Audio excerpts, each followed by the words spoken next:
गळ्यात आणि हातात रुद्राक्षाच्या माळा, कपाळावर चंदनाचा लेप, त्यात लाल टिळा आणि अंगावर भगवी वस्त्र. सर्वात सुंदर साध्वी. सोशल मीडियावर तिचं हे नामकरण झालं आणि ती प्रसिद्ध झाली. पण ही सुंदरी आहे तरी कोण? तिचं नाव काय? दिसायला मॉडेल असून ती साध्वीसारखी का राहतीये? हे सगळं जाणून घेऊयात या व्हिडिओतून. नमस्कार, मी स्वाती पाटील. लोकमत.com वर आपलं स्वागत आहे. उत्तर प्रदेशातल्या प्रयागराज इथं महाकुंभमेळा सुरू आहे. 13 जानेवारी ते 26 फेब्रुवारी पर्यंत महाकुंभाचं हे पर्व सुरू असेल. हिंदू धर्मियांसाठी सर्वात मोठ्या धार्मिक कार्यक्रमाचं हे आयोजन करण्यात आलंय. दरम्यान देशभरासह विदेशातूनही या महापर्वात मोठ्या संख्येनं श्रद्धाळू भेट देत आहेत. जगभरातले साधू संत इथं पोहोचलेत, ज्यांच्या दर्शनासाठी भाविकांची मोठी गर्दी पाहायला मिळतेय. पण या सगळ्यात एका भगवेधारी महिलेची मोठी चर्चा सुरू आहे. या स्त्रीचा महाकुंभ मेळ्यातला एक व्हिडिओ व्हायरल झाला आणि ती कोण आहे, कुठे राहते, कुठून आली आहे याची उत्सुकता दिसून आली. नेटकऱ्यांचं लक्ष वेधणारी ही आहे हर्षा रिछारिया. महाकुंभमधल्या व्हिडिओमुळे ती एका रात्रीत प्रचंड व्हायरल झाली. हर्षा मूळची उत्तराखंडची असून तिचं वय 30 वर्ष इतकं आहे. हर्षाचा एक व्हिडिओ महाकुंभच्या पहिल्या दिवशी व्हायरल झाला. निरंजनी आखाड्याच्या शोभायात्रेत ती एका रथात बसल्याचं या व्हिडिओत दिसून येतंय. यावेळी एका पत्रकारानं तिला कुठून आलीस, काय करतेस असे प्रश्न विचारले. यावर आपण उत्तराखंड मधून आलो आहोत आणि आचार्य महामंडलेश्वरच्या शिष्य असल्याचं हर्षा सांगते.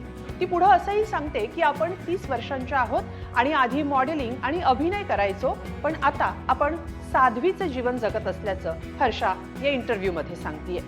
याचं कारण विचारल्यावर यातून आपल्याला समाधान मिळतं असं ती सांगते. या व्हिडिओमुळे हर्षाबद्दल चर्चा सुरू झाली. एका रात्रीत ती इतकी व्हायरल झाली की सोशल मीडियावर तिचा व्हिडिओ सर्वात सुंदर साध्वी या नावानं धुमाकूळ घालताना दिसून आला. त्यानंतर अर्थातच तिच्याबद्दल सर्व काही जाणून घ्यायला नेटकरी पुढे आले, उत्सुक झाले. त्यानंतर हर्षाबद्दलची माहिती समोर आली. त्यानुसार हर्षा रिछारिया एक सोशल मीडिया इन्फ्लुएन्सर आहे. हर्षा आधी अँकर आणि अभिनेत्री म्हणूनही काम करायची.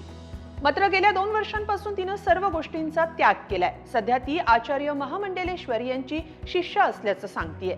माध्यमांना दिलेल्या मुलाखतीत ती सांगते, मी एका ब्राह्मण परिवारातून आली आहे. योगाच्या माध्यमातून अध्यात्माकडे वळल्याचं ती म्हणते. विशेष म्हणजे महाकुंभमध्ये येण्याआधी हर्षाचे इंस्टाग्रामवर जवळपास 6 लाखाच्या आसपास फॉलोअर्स होते. आता हा आकडा वाढून 10 लाख इतका झालाय. इतकी ती प्रचंड प्रसिद्ध झालीये, व्हायरल झालीये. तिचं इंस्टाग्राम अकाउंट पाहिल्यावर तिचे अनेक व्हिडिओज दिसून आले, ज्यात हर्षा एक शिवभक्त असल्याचं पाहायला मिळतंय. तिनं बद्रीनाथ, केदारनाथ या धार्मिक स्थळांसह अनेक वेगवेगळ्या धार्मिक स्थळांना भेटी दिल्याचं या व्हिडिओतून पाहायला मिळतंय, फोटोंमधून पाहायला मिळतंय. हर्षा रिछारियाच्या इंस्टाग्राम बायोनुसार ती एक पब्लिक फिगर आहे, ऍक्टिव्हिस्ट आहे आणि इन्फ्लुएन्सर आहे. ती निरंजनी आखाड्याचे आचार्य महामंडलेश्वर स्वामी श्री कैलाशानंद गिरीजी महाराज यांची शिष्य आहे. ती स्वतःला हिंदू सनातन सिंहिणी म्हणवते.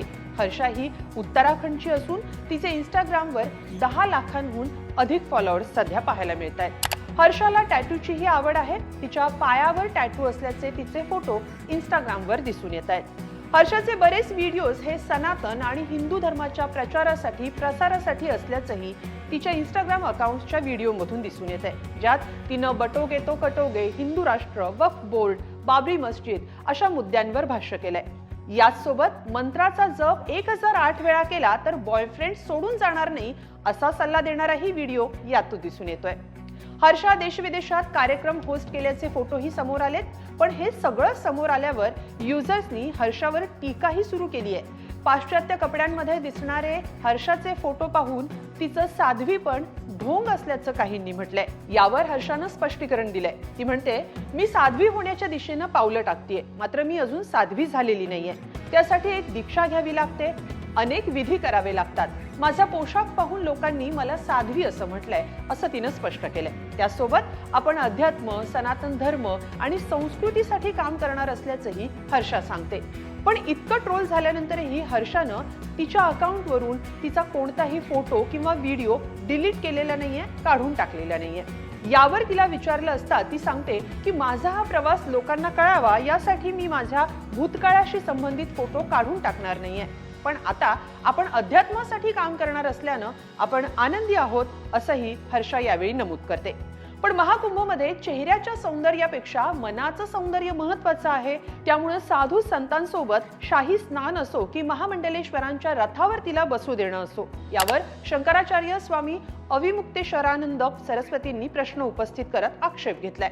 एकंदरीत आपल्या सौंदर्यानं घायाळ करणारी हर्षा रिछारिया एका रात्रीत प्रसिद्धीच्या झोतात आलीये. काहींनी तिला सुंदरी म्हटलंय, काहींनी ढोंगी म्हटलंय, तर काहींनी तिच्या अध्यात्माच्या मार्गाचं कौतुक केलंय. काहीही असलं तरी हर्षाचा सर्वात सुंदर साध्वी हा हॅशटॅग अजूनही ट्रेंडिंगवर आहे. आणि म्हणतात ना, प्रसिद्धी प्रसिद्धी असते, चांगली असो की वाईट. तुम्हाला काय वाटतं? कमेंटमध्ये नक्की लिहा आणि lokmat.com ला सबस्क्राईब करा. धन्यवाद.